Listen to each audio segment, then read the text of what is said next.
अस्सलाम वालेकुम। जितने भी मेरे प्यारे प्यारे भाई दोस्त हैं जो यूएई के अंदर इस वक्त मौजूद हैं, उनके लिए एक रिक्वेस्ट दरख्वास्त है मेरी तरफ से। यार कि जब आप एक कंपनी के अंदर नौकरी या जॉब कर रहे हैं, सही है, अच्छी सैलरी मिल रही है और आपको इस टाइम कंडीशन हालात के पता है कि हालात और कंडीशन क्या है, फिर भी अगर आप 500 या 1000 के लिए उस कंपनी को छोड़कर दूसरी कंपनी के लिए ट्राई कर रहे हैं, जब आपको पता भी है कि हम वीज़ा लगाएंगे तो मे भी हमारी जो मसले मसाइल बन जाएं। दरख्वास्त है जहाँ भी आपके वीज़ा लगे हुए हैं ना, सुकून से बैठें, टिक के बैठें। रिक्वेस्ट है, तो बाद में आपने परेशान होना है, टेंशन लेनी है, मेंटली तौर पे आपने आपको परेशान करना है।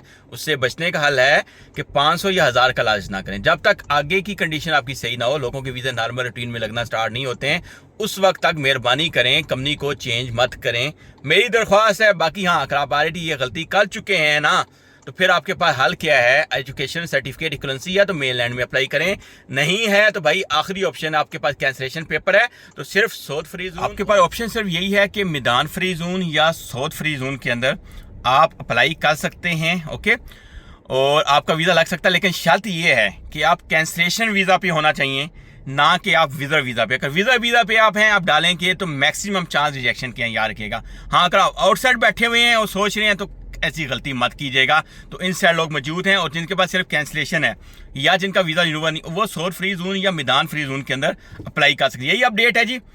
बाकी अगर आप मैदान फ्री जोन या साउथ फ्री जोन की कंपनी बनवाना चाहते हैं और अपनी सर्विसेज लेना चाहते हैं हमसे, हम तो आप अप्लाई करेंगे। बाकी वीज़ा रिन्यूअल स्टिल अभी तक वही सेम कंडीशन है मेरे भाई। इत्तेयाद कीजिएगा, सब्र कीजिएगा। उम्मीद है अल्लाह की ज़ात पे कि अगले आने वाले दिनों में कुछ अच्छी खबरें आपको सुनने को मिलेंगी इंशाल्लाह। अल्लाह की ज़ात पे आस उम्मीद रखा करें, परेशान मत हुआ करें, मेरी ये दरख्वास्त है आप सब।